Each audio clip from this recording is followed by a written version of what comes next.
Hey guys, this is Amit और ये हमारा वीडियो है लिब्रे ऑफिस राइटर के Q&A सीरीज का पार्ट 3 और इसमें हम लोग डिस्कस करने वाले हैं अनदर 10 क्वेश्चंस जो कि आपके एग्जाम के पॉइंट ऑफ व्यू से काफी इंपॉर्टेंट है और काफी बार रिपीट हो चुके हैं। तो चलिए शुरू करते हैं अपने पहले क्वेश्चन से और बात करते हैं हमारे पहले क्वेश्चन के बारे में। तो वो है हमारा, where is the commenting option in LibreOffice writer.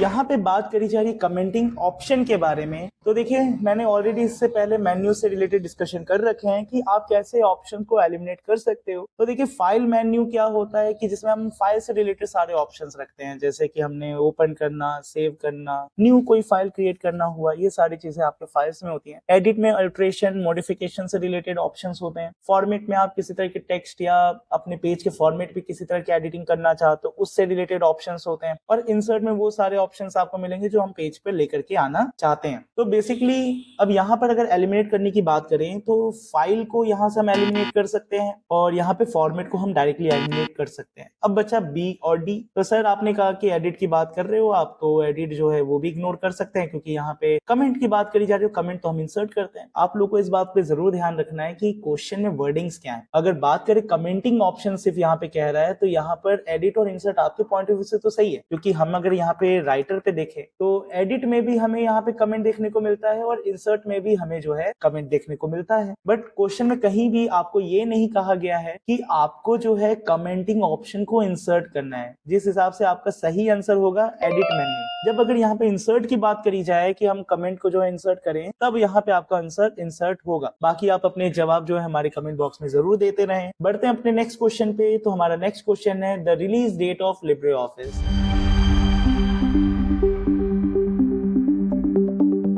ये काफी कॉमन सवाल हो चुका है अब आपके एग्जाम का, और ये सवाल आपके एग्जाम में काफी बार रिपीट भी हो चुका है। तो इस क्वेश्चन को आपको याद ही रखना पड़ेगा। इसका सही आंसर है 25 जनवरी 2011। ठीक है, चलिए बढ़ते हैं अपने नेक्स्ट क्वेश्चन पे। The space left between the margin and the start of a paragraph is called.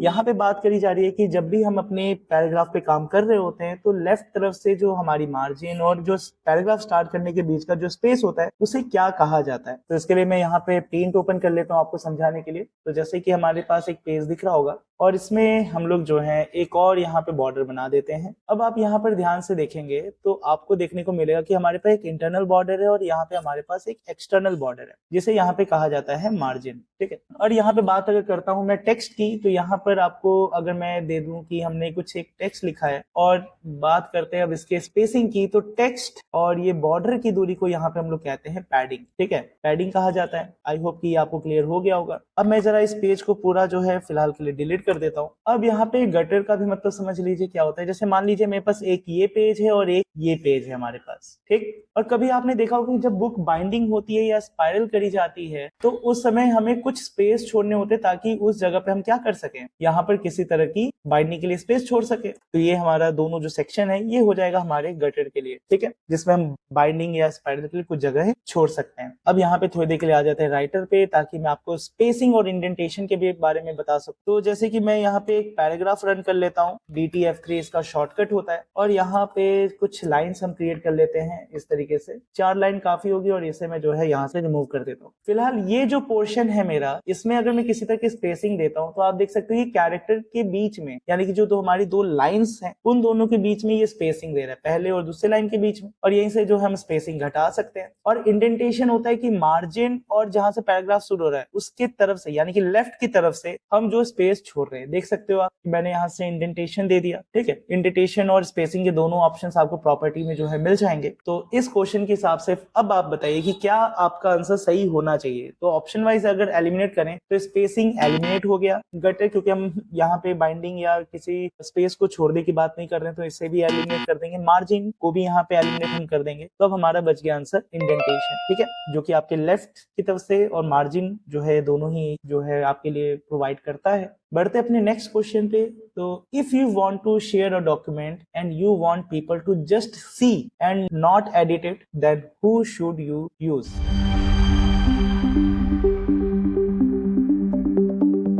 मतलब कि अगर आप अपने डॉक्यूमेंट को किसी के साथ शेयर करना चाहते हो और आप चाहते हो कि वो सिर्फ उसे देख सके, उसमें किसी तरह का एडिटिंग ना कर सके, तो आप इनमें से किन ऑप्शन का यूज आप करोगे? तो यहाँ पे अब आपके पास ऑप्शंस हैं, जैसे कि पहला है ओडीटी, डीओसीएक्स, डीओसी और पीडीएफ। तो आप इसे जो है एलिमिनेट कर सकते हो। अब पहले तो ये समझना पड़ेगा कि हमें एक्चुअल में यूज क्या करना है। तो जरा हम यहाँ पे आ जाते हैं अपने राइटर वाले फाइल पे। तो जैसे कि ये मेरे पास डॉक्यूमेंट है, मैं चाहता हूँ कि बस लोग इसे देख सके, एडिट ना कर सके, तो मैं क्या करूंगा कि एक्सपोर्ट एज पे जाके मैं डायरेक्टली एज पीडीएफ का यूज करूंगा। तो इससे क्या होगा, डेस्कटॉप पे मैं एक लोकेशन दे देता हूँ और इसका नाम रख देते हैं यहाँ पे क्वार्टी, और यहाँ से मैं कर देता हूँ सेव। ठीक है, तो ये रही हमारी फाइल। तो मैं जो है इसे जरा ओपन करता हूँ और यहाँ पे अगर आप देखें तो मेरे पास ये जो पैराग्राफ है इसे मैं सिर्फ देख सकता हूँ, मैं यहाँ पे किसी तरह के अल्टरेशंस नहीं कर सकता। आप यहाँ पे सारे ऑप्शन देख सकते हैं, ये मेरा पीडीएफ व्यू है। तो इस हिसाब से हमारा जो आंसर सही होना चाहिए वो कौन सा होगा, आपका आंसर पीडीएफ। बढ़ते हम अपने नेक्स्ट क्वेश्चन पे। चेंज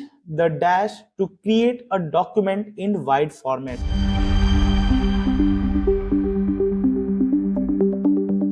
यानी कि सिंपल से यहाँ पे बात करी जा रही है कि अगर हम अपने डॉक्यूमेंट को एक वाइड फॉर्मेट में चेंज करना चाहते हैं तो हम इनमें से किन का यूज करने वाले हैं? Page margin, page orientation, paper style या पेपर सोर्स। तो इसका जो सही आंसर होगा वो होगा पेज ओरिएंटेशन। अब वो पेज ओरिएंटेशन क्यों है, हमने इससे पहले भी डिस्कस इसे किया हुआ है। तो देखिए यहाँ पे ऑप्शन एलिमिनेट करके देखते हैं। जैसे कि पहला है पेपर सोर्स, ऑप्शन डी देखते हैं। तो देखिए पेपर सोर्स हमारा यहाँ कुछ नहीं मतलब रखता है हमारे ऑप्शंस में से, तो हम इसे जो है यहाँ से एलिमिनेट कर देंगे। हाँ, पेपर स्टाइल हो सकता है कि आप पेपर के स्टाइल को कैसा रखना चाहते हो, A4, A3 या लेटर साइज। तो यहाँ पे डॉक्यूमेंट वाइड का इससे लेना देना कुछ नहीं, हटा दीजिए। पेज मार्जिन अभी हमने देखा कि 2 बॉर्डर की दूरी की बात करी जा रही है, तो यहाँ पे आपका पेज मार्जिन भी जो है एलिमिनेट हो जाएगा। ठीक है, तो यहाँ पे जैसे अब ऑप्शन ये है हमारे पास पेज मार्जिन, तो पेज मार्जिन का यूज किसके लिए किया जाता है कि आपके पेज में जो अब 2 बॉर्डर्स है उनके बीच में गैप रखें। अब यहाँ पे बात आती है पेज ओरिएंटेशन, तो यही है जो आपको पोर्ट्रेट और लैंडस्केप के ऑप्शन देता है। तो ये जैसे मेरे पास एक पेज है, अभी ये मेरा पोर्ट्रेट मोड पे, मैं इसे चाहता हूँ वाइड में मैं इसे कन्वर्ट कर सकूं, तो बस राइट क्लिक करेंगे, पेज स्टाइल पे जाएंगे और यहाँ से लैंडस्केप पे क्लिक करके ओके। तो अब इससे क्या है कि आपका पेज जो है वो वाइड हो चुका है। तो उस हिसाब से आपका आंसर पेज ओरिएंटेशन का होना चाहिए। हमारा अगला क्वेश्चन है यहाँ पर,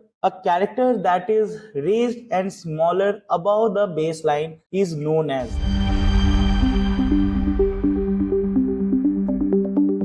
तो अब यहाँ पर बात कर रहे हैं कि भैया हमारे कोई कैरेक्टर है और उसके जो बाद के जो कैरेक्टर हम लिखने वाले हैं उसको हम स्मॉल साइज में रखें और वो बेस लाइन से ऊपर की तरफ हो। तो इसका मतलब हुआ कि हम यहाँ पे सुपरस्क्रिप्ट और सबस्क्रिप्ट की दोनों में से किसी एक कैटेगरी की बात करने वाले हैं। ठीक है, अबव लाइन और बिलो लाइन का मतलब भी चलिए यहाँ पे डिस्कस कर देते हैं आपसे। देखिए, तो अबव लाइन और बिलो लाइन का मतलब ये होता है, ताकि ऑप्शन में कहीं गलत आपकी तरफ से ना हो, जैसे मैंने यहाँ पे लिखा एक कैरेक्टर ए, अबव लाइन का मतलब होगा कि आप किसी कैरेक्टर की ऊपर की लाइन की बात कर रहे हो, और बिलो लाइन का मतलब हुआ कि यहाँ पे कैरेक्टर के नीचे की तरफ की लाइन। और यहाँ पे सुपरस्क्रिप्ट का मतलब होता है कि अगर आपने कोई कैरेक्टर लिखा है और इसके ऊपर हमने कोई एक छोटा सा लेटर इस प्रकार से लिख दिया, ये हमारा सुपरस्क्रिप्ट होता है। और वहीं पे अगर सबस्क्रिप्ट की बात करें तो कोई कैरेक्टर है और उसमें हम बेस लाइन से उसको नीचे की तरफ कुछ कैरेक्टर लिख रहे हैं, तो ये हमारा सबस्क्रिप्ट हो जाता है। ठीक है, तो इस हिसाब से यहाँ पे जो आपका आंसर होना चाहिए वो होगा आपका सुपरस्क्रिप्ट। चलिए बढ़ते हैं हम अपने नेक्स्ट क्वेश्चन पे। A character that is smaller below the baseline is known as. जैसे कि अभी मैंने जस्ट आपसे डिस्कस किया था कि किसी भी कैरेक्टर की बेस लाइन से वो आपके नीचे की तरफ रहे, बिलो द लाइन, तो उसे हम यहाँ पे सबस्क्रिप्ट कहेंगे। चलिए अगला क्वेश्चन हमारा, सिलेक्ट टेक्स्ट मीन्स।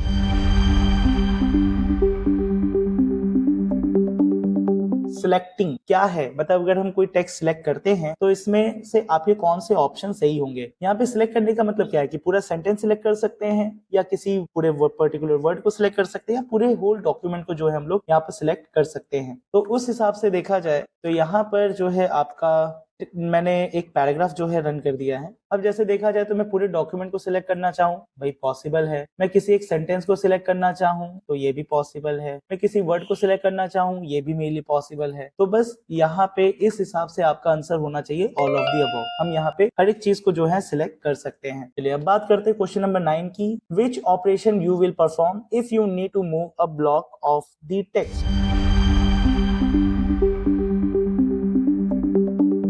हम हम इनमें से कौन से ऑप्शन का यूज करेंगे जब हम अपनी किसी भी कंटेंट को एक जगह से दूसरी जगह मूव करने की कोशिश करते हैं। तो ऑप्शन है हमारे पास कट एंड पेस्ट, यानी कट करना यानी कि मूव करने की बात करी जा रही है। पेस्ट तो हर एक के साथ आपको कॉमन हो ही जाएगा। कॉपी पेस्ट का मतलब हुआ कि आप उसी फाइल के एक डुप्लीकेट बना रहे हैं। फिर तीसरा है पेस्ट एंड कट, कभी पहले पेस्ट करके कट नहीं किया जाता, इस हिसाब से हमारा ऑप्शन सी एलिमिनेट हो गया और डी भी आपका एलिमिनेट हो गया क्योंकि हमारे पास ऑप्शन ए और बी है। बट मैंने कहा कि आप किसी भी ऑप्शन को मूव करने की बात करो, ना कि डुप्लीकेट, तो यहाँ पे ऑप्शन बी भी जो है आपका एलिमिनेट हो जाएगा और आपका सही आंसर जो है वो कट एंड पेस्ट हो जाएगा। चलिए इसको भी यहाँ पर देख लेते हैं। जैसे कि मैंने एक कंटेंट है, इतने लाइन को मैंने यहाँ से सिलेक्ट किया और कंट्रोल एक्स से मैंने यहाँ पे कट कर लिया। एक नया डॉक्यूमेंट ले लेते हैं कंट्रोल एन से और मैंने कंट्रोल वी यानी कि पेस्ट करके मैंने अपने डॉक्यूमेंट को जो है इस तरफ मैंने मूव कर दिया। तो अब आप देख सकते हो मेरे पास दो डॉक्यूमेंट्स हैं, एक यहाँ पे ओरिजिनल डॉक्यूमेंट और दूसरा डॉक्यूमेंट वो जहाँ पे मैंने इसे शिफ्ट किया। ठीक है, अब हमारा लास्ट क्वेश्चन है यहाँ पर, superscript, subscript, outline, shadow are known as.